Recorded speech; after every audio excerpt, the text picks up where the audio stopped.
பூஜை அறையில் செய்யக்கூடாத சில விஷயங்கள். இப்போ பூஜை அறையே ஒரு வீட்லேயும் இல்லைங்க. எல்லோரும் ஒரு கப்போர்ட் மாதிரி வச்சுக்கிட்டு இடவசதிக்கு தகுந்த மாதிரி பண்ணிகிட்ருக்காங்க.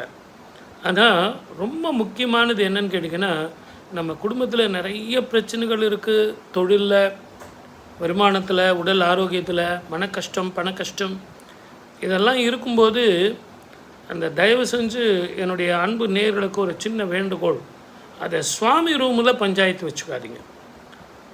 சுவாமி எதிரில் நீங்கள் சத்தம் போட்டு பேசுகிறதோ, கெட்ட வார்த்தைகள் பேசுவதோ, குரலை உயர்த்தி பேசுகிறதோ, பிள்ளைங்களை அடிக்கிறதோ, மனைவி கணவனுக்குள்ளே கைகலப்பு பண்ணுறதோ தயவு செஞ்சு அது வேண்டாம்.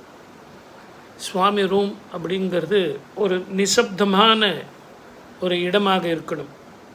அது ஒளியாகட்டும் ஒலியாகட்டும், இது இரண்டுமே சரிசமான விகிதத்தில் இருக்கணும். அதே மாதிரி சூரிய ஒளி அது மேலே படணும். சூரிய ஒளி இல்லாத சுவாமி ரூம் பிரயோஜனம் இல்லை. சந்திர ஒளி படலைன்னா கூட பரவாயில்ல, சூரிய ஒளி படணும்.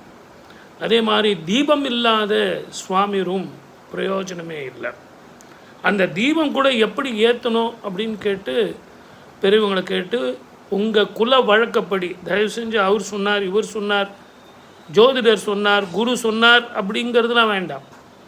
உங்கள் குலத்துக்கு உங்களது மாமியார் உங்களுக்கு எப்படி சொல்லி கொடுக்குறாங்க அப்படின்னு தெரிஞ்சு ஆண் பெண் என்ற 2 விளக்கு ஏற்றணும். ஆண் விளக்கு என்ன, பெண் விளக்கு என்னங்கிறது மிகப்பெரிய ரகசியம். இந்த ஸ்டெம்மில் நடுவில் திரி போட்டு பண்ணுறது ஆண் விளக்கும், காமாட்சி அம்மா தீபம் அப்படிங்கிறது பெண் விளக்கும். ஆக கணவன் மனைவி அப்படிங்கிறதுக்காக, ஆண் பெண் என்ற ஒரு உறவுக்காக, தலைவன் தலைவிங்கிற உறவுக்காக ஒவ்வொரு வீட்டிலையும் 2 தீபம் ஏற்றி தான் தீரணும். நிறைய பேர்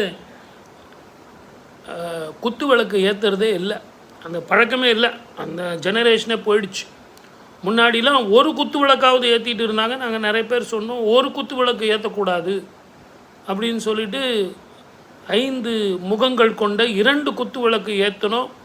காமாட்சி அம்மா விளக்கு எல்லாம் ஏற்றணும். இதெல்லாம் நீங்கள் பூஜை பண்ணும்போது தீப அலங்காரம் ரொம்ப ரொம்ப முக்கியம், அப்படி நீங்கள் பண்ணணும் அப்படின்னு நாங்கள் நிறைய பேர் அந்த பீரியடில் நாங்கள் சொன்னோம்.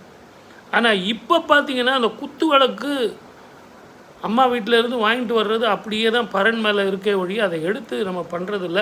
சில விசேஷ நாளில் மட்டும் நம்ம செய்கிறோம். தயவு செஞ்சு செவ்வாய்க்கிழமை வெள்ளிக்கிழமையாவது குத்து விளக்கோடு காமாட்சி அம்மன் தீபமும் ஆண் விளக்கும் ஏற்ற